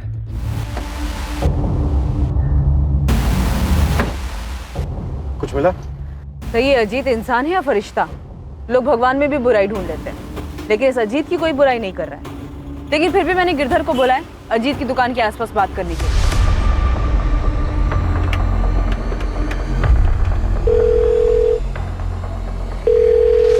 Hello, sub inspector Sandeep Yadav. हाँ, कौन बोल रहा है? आपका शुभचिंतक, जिसे आप और कानून दोनों पर भरोसा है। मेरे पास एक इंफॉर्मेशन है, मोहित चौहान के केस में आपके काम आएगी। कॉलर ने कुछ नाम बताया अपना? शुभचिंतक और कानून पर भरोसा रखने वाला। मोहित और शिखा के बीच तलाशी है। उनके बीच में एक ऐसा रिश्ता है जो दुनिया से छुपा हुआ है। तुम्हें कैसे पता? कोई सबूत है तुम्हारे पास? मैंने कहा ना, मुझे आप पे भरोसा है, आप खुद ही ढूंढ लेंगे। डीसीओ से कॉल था सर। ये रवि और करण का ही काम होगा। खुद पर से शक हटाने के लिए अजीत को फंसा रहे हैं। पहले डायरेक्ट अजीत का नाम लिया और अब उसकी बीवी को बदनाम कर रहे हैं। सर, एक काम की इन्फॉर्मेशन हाथ लगी है। इसी गांव का एक आदमी है, उसने बताया कि अजीत और मोहित के बीच सब कुछ ठीक नहीं था। उसने दोनों को झगड़ते हुए देखा था। अजीत भाई, भूल जाओ उस बात को। देख, गुस्सा थूक दे। अब हमारे बीच ऐसा कुछ भी नहीं है। मोहित देख, हर रिश्ते की ना एक मर्यादा होती है जिसे कभी भूलना नहीं चाहिए। तूने वो मर्यादा पार कर दी। तू भाई है इसलिए चुप, पर दोबारा मेरी गैर मौजूदगी में मेरे घर में मत घुसना। अजीत अजीत अजीत, मेरी बात तो सुन भाई। कौन है वो जिसने अजीत के खिलाफ बताया? मामूली सा किसान है सर, हिम्मत करके उसने अजीत का नाम लिया है। अब सामने आने की हिम्मत नहीं कर पाएगा। शिखा और अजीत से एक बार बात करनी हो, लेकिन ध्यान रहे विक्टिम की फैमिली है।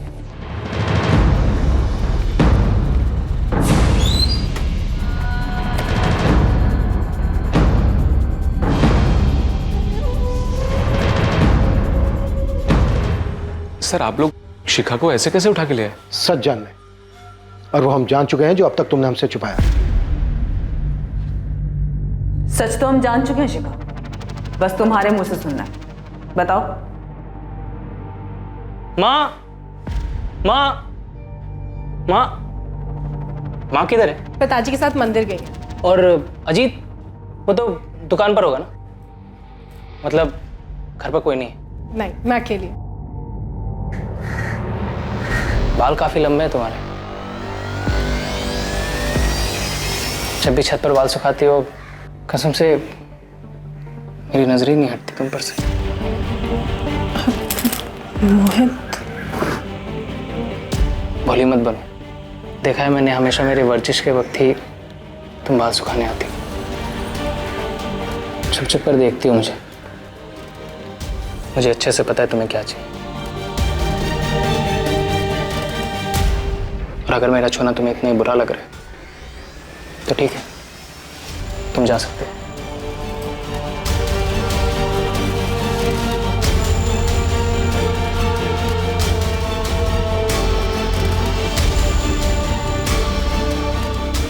मुझे मेरी लाइफ के सबसे अच्छे और सबसे खास लोगों से ही धोखा मिला था। कब पता चला तुम्हें?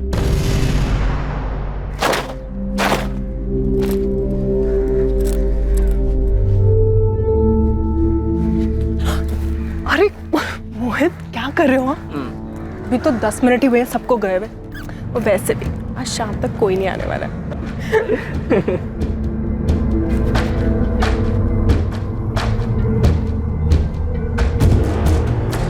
नहीं मैम, आप गलत कह रही हैं।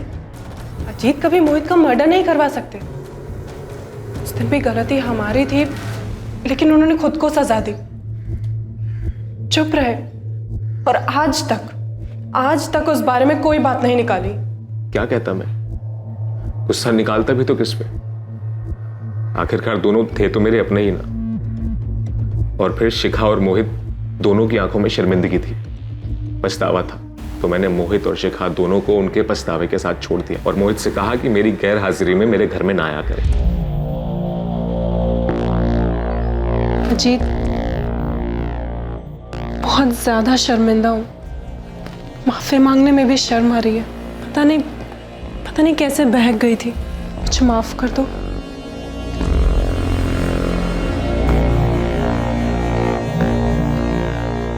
दोनों को माफ कर चुका था मैं। माफ कर दिया था या फिर किस्सा जड़ से खत्म करने का मौका देख रहे थे?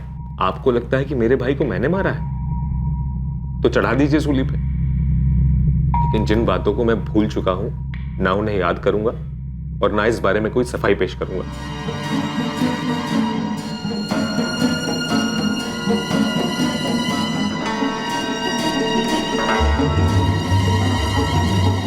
बात मुझ तक थी इसलिए अब तक दबाए रखा, लेकिन अब पुलिस जान गई है तो आप लोगों को किसी और से पता चले इससे बेहतर है कि मैं ही।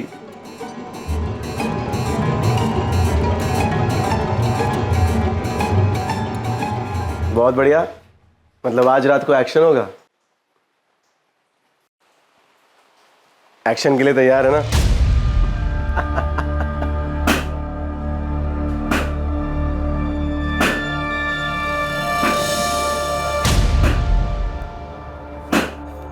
सारी बंदूकें तो जब्त हो गई, अब कैसे लड़ेंगे पंजा गैंग से?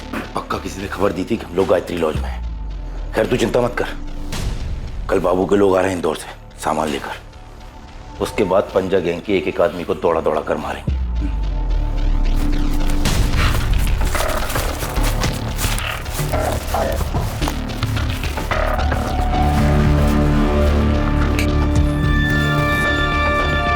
खिड़की पे जाकर देख, आराम से आराम से।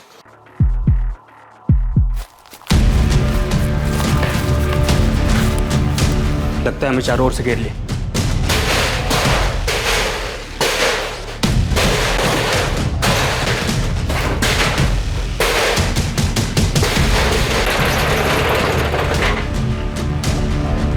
क्या नंदू मारा गया?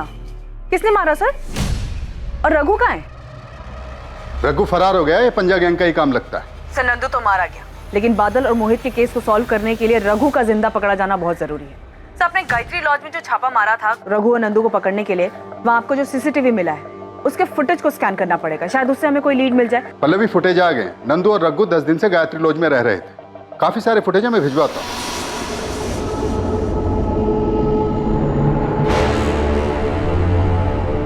अब हमारे पास ये सिर्फ रघु ही आखिरी उम्मीद है। इससे पहले कि रघु को कुछ हो, हमें किसी भी हालत में उस तक पहुंचना। केस के खुलासे के लिए रघु का जिंदा हाथ लगना पुलिस के लिए बहुत जरूरी हो गया।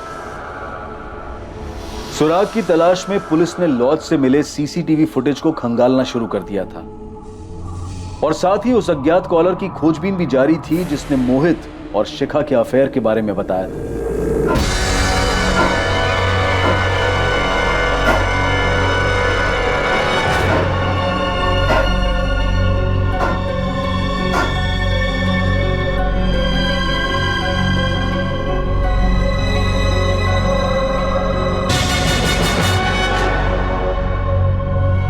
केस से जुड़े सभी संदिग्धों पर कड़ी नजर रखी जा रही थी। सर भोपाल के गायत्री लॉज में जहाँ रघु और नंदू रुके थे उसके सीसीटीवी फुटेज में एक अजीब बात नजर आ रही है।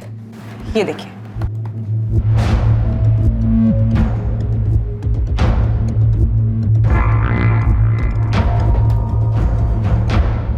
ये तो बादल है, ये अपने किलर से मिल रहा है। शायद बादल ने सुपारी दी।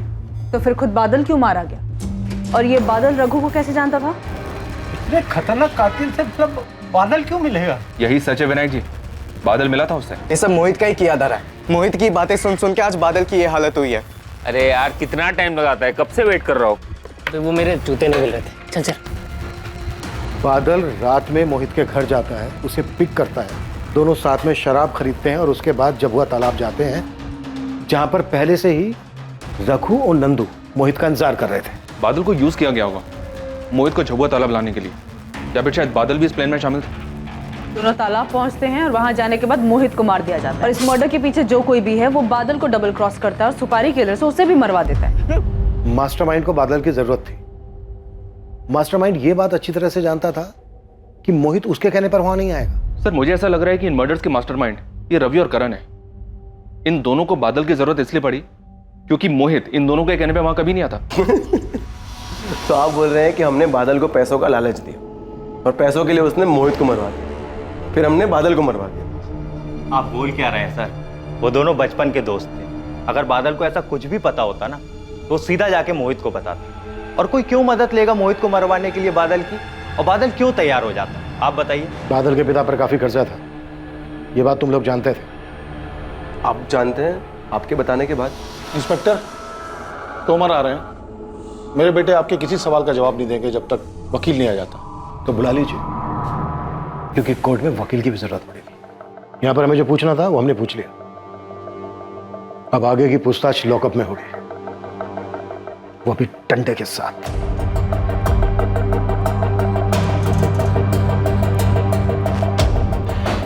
मुझे रवि और करण के हर मोमेंट की इंफॉर्मेशन चाहिए जाता हूं। जरूरत पड़े तो और आदमियों को भी लगा दो काम पर, और अर्जेंट में दोनों के कॉल रिकॉर्ड्स में निकलवाओ। पल्लवी, रघु पर क्या अपडेट है? सर मेरी भोपाल पुलिस से बात हुई है, वो लोग काम पे लगे हुए हैं। मैं भी बात करता हूं उनसे। हमें किसी भी कीमत पर ये रघु चाहिए।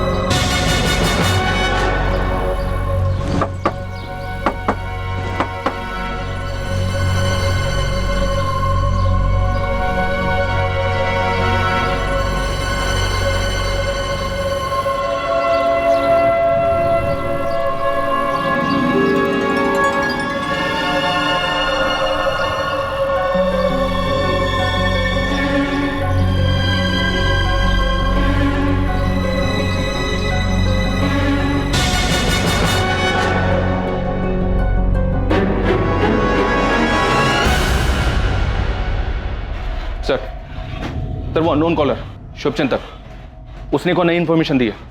उसके मुताबिक मोहित का बादल की गर्लफ्रेंड प्रीति से भी अफेयर था। पक्का ही रवि और करण का ही काम है। ये लोग गोल गोल घुमा रहे हैं हमें ताकि हमारा इन पे से ध्यान हट जाए। सर फोन पर तो ऐसा लगा नहीं कि इन तीनों में से किसी ने कॉल किया हो, पर कॉलर जो कोई भी हो, उसकी मोहित और शिखा वाली बात तो सच निकली जो किसी को पता नहीं थी। और चांसेस है कि मोहित और प्रीति वाली बात भी सच हो, शायद इसलिए बादल रघु से मिला हो। फिर बादल क्यों मारा गया? मोहित और प्रीति के अफेयर की वजह से? ये सरासर झूठ है मैडम।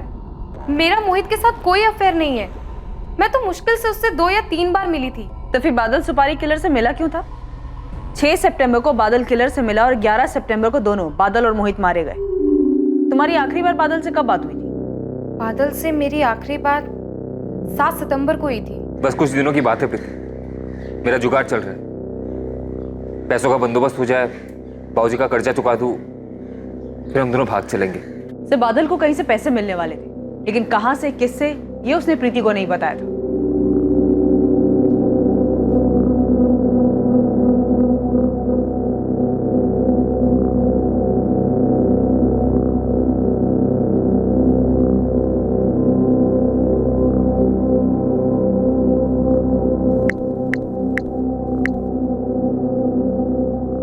भाई साहब नटवर बोल रहा हूँ। हाँ बोलो। वो पुलिस आपके बारे में पूछ रही थी। उन लोगों ने बहुत मारा भाई साहब, लेकिन मैंने उन्हें कुछ नहीं बताया कि बादल का खेत जलाने को आपने कहा है। पिछली बार आपने पैसे दिए थे, उससे तो पैर टूटने की भरपाई हो गई, लेकिन भाई साहब पिछले 1 हफ्ते से आपका नाम नहीं बताने की वजह से पूरा शरीर तुड़वा कर आ रहा हूं। अब इसका डबल बोनस तो बनता है ना भाई साहब। कब लेने आओ भाई साहब?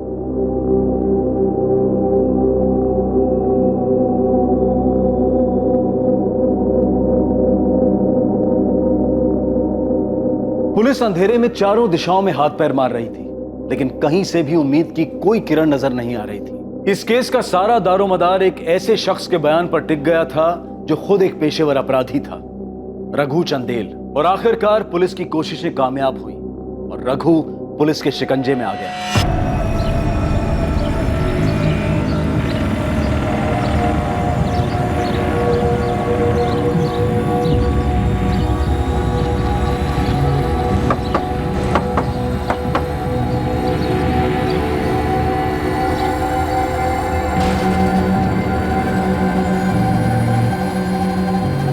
ये है custody transfer paper. Bhopal police से बात हो चुकी है, रघु को जल्द से जल्द देकर आओ। हाँ तोमर साहब बोलिए। आपसे कुछ बात करनी थी, कब मिल सकते हैं? हाँ गिरधर बोलो। नाम क्या उस अज्ञात कॉलर का? मोहित ने जो कुछ किया उसके लिए मैं माफी मांगता हूं। मामा जी, आपको शर्मिंदा होने की कोई जरूरत नहीं। गलती आपकी नहीं थी।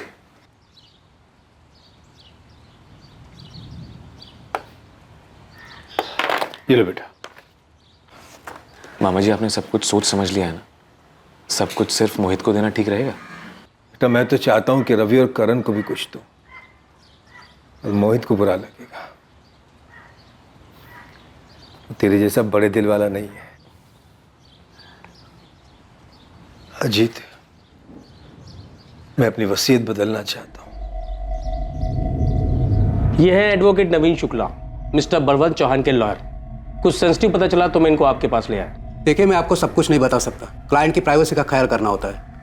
ये मर्डर केस है, इसलिए बता रहा हूँ। बलवंत चौहान ने अपनी वसीयत तैयार करके रखी थी, जिसमें उन्होंने सब कुछ अपने बेटे मोहित के नाम किया था। दूसरा कोई हिस्सेदार नहीं था, लेकिन उस वसीयत में एक ऐसी कंडीशन है, एक ऐसा क्लॉज है जो आमतौर पर कोई नहीं रखवाता। कैसी कंडीशन, कैसा clause? I am sorry officer, वसीयत की बात है, वो तो आपको बलवंत चौहान से ही पूछना होगा। इंस्पेक्टर, ये लीजिए, ये वसीयत के कागजात है। साफ साफ लिखा है इसमें, सब कुछ मोहित के नाम है। वसीयत में तो आपने सब कुछ मोहित के नाम ही लिखवा रखा है। ये क्या बलवंत जी, ये कैसी शर्त है? कैसी शर्त? क्या लिखा है इसमें? पढ़िए। अगर मोहित को कुछ हो जाए तो उसकी मौत के बाद मेरा सब कुछ मेरे बहन के पति कैलाश रघुवंशी के नाम कर दिया जाए। बलवंत जी, ये पेपर आपने खुद तैयार करवाए थे या फिर किसी को कहा था पेपर तैयार करवाने के लिए?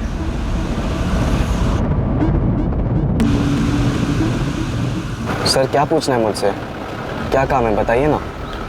आवाज बदलकर पीसीओ से कॉल करना है। ये मोहित और शिखा को तलाशी है। इन दोनों का कुछ ऐसा रिश्ता है जो दुनिया से छुपा हुआ है।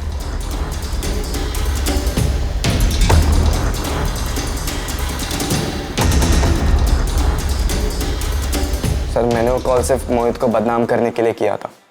उसी ने मेरे भाई को बहकाया था सर, और उसी की वजह से आज बादल घर का कर्जा चुकाने के बजाय एक शादीशुदा लड़की के पीछे पड़ा था, ठीक मोहित की तरह सर। इसलिए तूने अपने ही भाई को मरवा दिया? नहीं सर, मैंने किसी को भी नहीं मरवाया। मैंने सिर्फ फोन करके वो बताया जो मुझे सुनने में आया, और कुछ नहीं। लेकिन मोहित यार अपने भाभी के साथ, हाँ? अजीत को पता चल गया तो? अब सोच के थोड़ी ना किया था, बस हो गया। प्यार तो ऐसे ही होता है ना। और तू अपना देख, प्रीति भी तो शादीशुदा है। सर, मैं चाहता था कि मेरा नाम सामने ना आए, इसलिए मैंने छुपकर पीसीओ से फोन किया। फिर प्रीति और मोहित का अफेयर, वो कहाँ सुना तूने? प्रीति ने तो नकार दिया। सर, प्रीति अपने शादी के बाद भी अपने पति को धोखा दे रही थी। कल जाके सर वो मेरे भाई को भी धोखा दे सकती थी। मैं चाहता था उसका भी नाम उछले, उसकी भी बदनामी हो, इसलिए मैंने दूसरा कॉल किया और मोहित और प्रीति की कहानी सुनाई। अपनी कहानी सुनाना बंद कर और हमें ये बता, मोहित और बादल के मर्डर के बारे में क्या जानता है तू?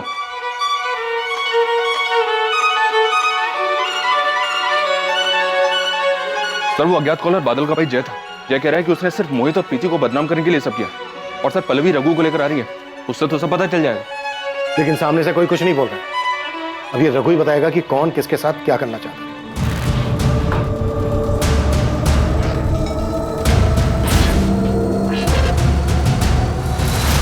पर अजीत ने वसीयत में ऐसा क्यों लिखवाया? कोई और बात नहीं थी, सिर्फ सेफ्टी के लिए लिखवाया था पापा का नाम। तो फिर ये बात बलवंत जी से क्यों छुपाई? क्योंकि तूने कभी माफ नहीं कर पाया। तू अच्छी तरह से जानता था कि शिखा तुझसे ज्यादा मोहित को पसंद करती थी, और तू देखने के अलावा और कुछ नहीं कर सकता था। कोई पछतावा नहीं था उन दोनों को? हाँ, नहीं माफ कर पाया उन्हें मैं। कैसे माफ करता?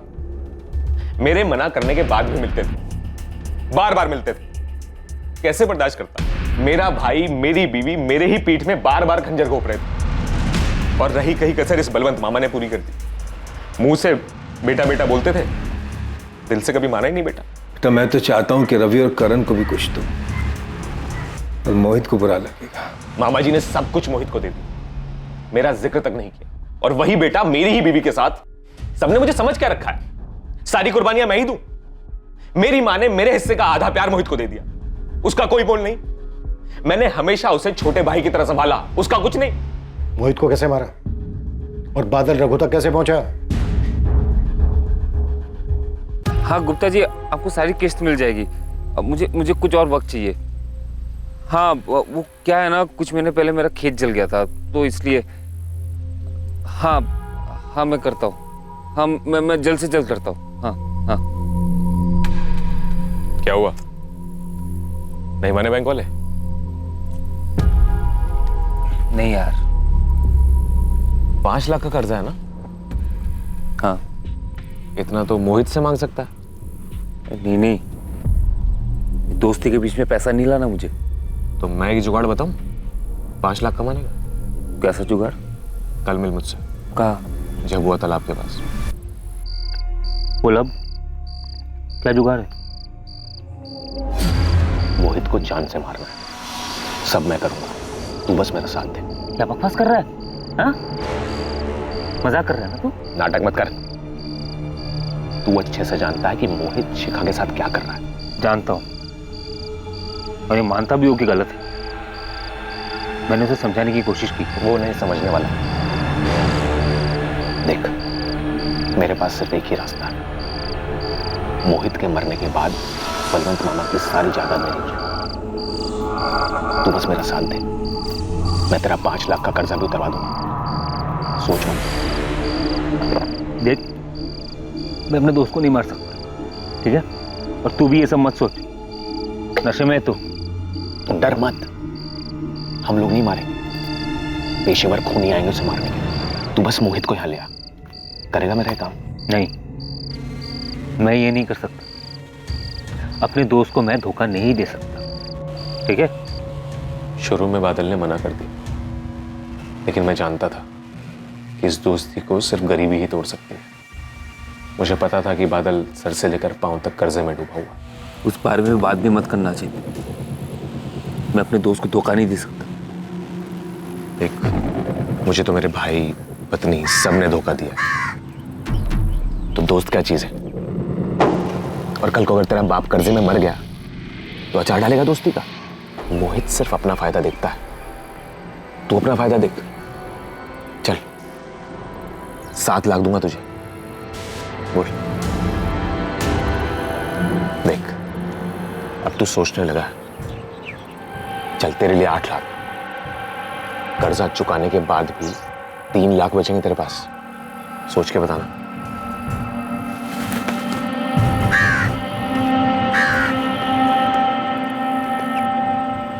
आखिर इतने सालों की पक्की दोस्ती में दरार आ ही गई। क्या सोचा फिर? तैयार हूं मैं, लेकिन 10 लाख लूंगा और जायदाद का एक हिस्सा मेरा। मंजूर? मैंने एडवांस देने के बहाने जानबूझकर बादल को रघु के पास भेजा। अजीत ने बादल को भेजा था, हमें उसी से पैसे मिले थे। ठीक है, निकल अब तू रघु और नंदू जैसे क्रिमिनल्स तक कैसे पहुंचा? कुछ साल पहले हमारे यहाँ एक लड़का काम करता था, वो जानता था नंदू को। फिर 11 तारीख को कैसे मारा? 11 तारीख को मैं दुकान का कुछ सामान लाने के लिए जबलपुर के लिए निकला। प्लान के मुताबिक बादल मोहित को झबुआ तालाब वाले जंगल के पास लाने वाला था।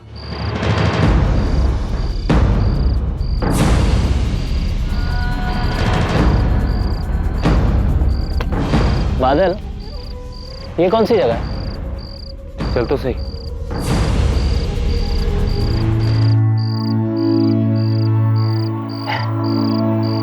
ए, क्या हुआ? इतना चुप क्यों है? क्या हुआ? मैं बताता हूं क्या हुआ। जीत, तू यहाँ कैसे?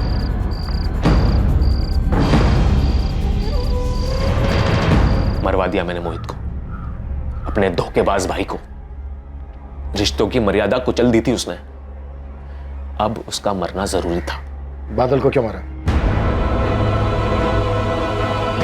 ये क्या कर डाला हमने? हाँ? अरे बाप है ये बाप, अपने भाई जैसे दोस्त को पैसों के लिए मार दिया। कुछ बोल दूंगा, मुझे नहीं चाहिए पैसे, मैं अपना गुनाह कबूल कर लूंगा। मोहित उठना, मोहित। लाशों को सोमबाग ले जाना और बादल के फोन से मुझे और जय को कॉल करने का मकसद सिर्फ इन्वेस्टिगेशन को गुमराह करना था। तुझे क्या मिला दो दो जान लेकर? आप नहीं समझेंगे सर, जिसके साथ धोखा होता है ना वही समझ सकता है बस। धोखा तो तूने भी दिया है अपनी माँ को, उससे उसके दो दो बेटे छीन लिए, एक को मरवा दिया और एक मरने तक जेल में रहेगा। ये धोखा तेरी माँ को जिंदगी भर सताएगा। मेरी परवरिश में कहीं कोई कमी रह गई थी। खुद को दोष मत दे बीना, ये सिर्फ और सिर्फ उनकी गलती है।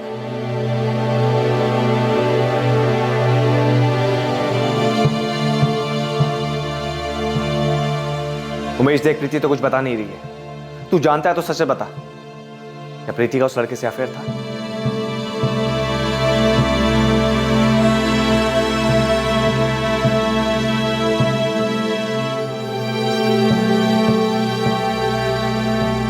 अजीत रघुवंशी और सुपारी किलर रघु चंदेल को इस डबल मर्डर के लिए आईपीसी की धारा 302 के तहत हत्या के जुर्म में अरेस्ट किया गया है। फिलहाल दोनों जुडिशियल कस्टडी में हैं। सभी रिश्ते भरोसे की नींव पर टिके हुए होते हैं, फिर चाहे वो कोई भी रिश्ता क्यों ना हो। लेकिन इस केस की विडंबना यह थी कि यहाँ हर किसी ने अपने चाहने वाले का विश्वास तोड़ा। मोहित ने अजीत की पत्नी शिखा के साथ अफेयर कर विश्वासघात किया। अजीत के गुस्से और दुख को समझा जा सकता है, लेकिन उसने षड्यंत्र रचकर अपने ही ममेरे भाई की हत्या करवाई, जिसे किसी भी एंगल से जायज नहीं ठहराया जा सकता। उसके पास अपनी पत्नी शिखा और ममेरे भाई मोहित से अलग होने और रिश्ते को खत्म करने का विकल्प था, लेकिन अजीत लालची बन गया। उसने मोहित का कत्ल करके जायदाद हथियाने का रास्ता चुना। अपनी इस मंशा को अंजाम देते हुए अजीत ने अपने ही परिवार को तबाह कर दिया। उसने अपनी मां से उनके दोनों बेटों को छीन लिया। कहा जाता है कि हर फसाद की जड़ जर, जोरू या जमीन, इन्हीं तीनों में से कोई एक होती है। लेकिन इसमें दोष जर, जोरू और जमीन का नहीं, बल्कि उस शख्स का होता है जो इन्हें हासिल करने के लिए अपनी इंसानियत खो बैठता है। जज्बात में बहकर, आवेश में आकर जुर्म का रास्ता इख्तियार कर लेना बहुत ही आसान और कमजोर विकल्प है, जो आगे चलकर सिर्फ तकलीफ देता है। अगर आपको पता चले कि आपका जीवन साथी आपको धोखा दे रहा है, तो ऐसे हालात में उस व्यक्ति को नुकसान पहुंचाना या उस रिश्ते को जबरदस्ती खींचना, ये प्रॉब्लम का हल नहीं हो सकता है। ऐसे वक्त में उचित यही है कि इंसान बिना किसी विवाद के उस रिश्ते से अलग हो जाए और जिंदगी में आगे बढ़ने की कोशिश करे। बदला और विश्वासघात कभी किसी का भला नहीं करते। ये एक के बाद एक आने वाली मुसीबतें हैं, जिसका आखिरी अंजाम हमेशा तबाही ही लाता है। गलत काम में की गई कोशिशों से कभी भी सुकून हासिल नहीं किया जा सकता, और ना ही अपने खालीपन और नाकामयाबी के दर्द को दूसरों के बारे में बुरा सोचकर दूर किया जा सकता है। अब मैं अनूप सोनी आपसे विदा लेता हूं। फिर मुलाकात होगी कल रात 11 बजे एक और नए केस के साथ। और याद रखें, क्राइम और आपके बीच में सिर्फ इतना फर्क है कि आप कितने सतर्क हैं। सतर्क रहें, सुरक्षित रहें। जय हिंद। इस तरह के और भी एपिसोड देखने के लिए हमारे चैनल को सब्सक्राइब करें और बेल आइकन दबाना ना भूलें।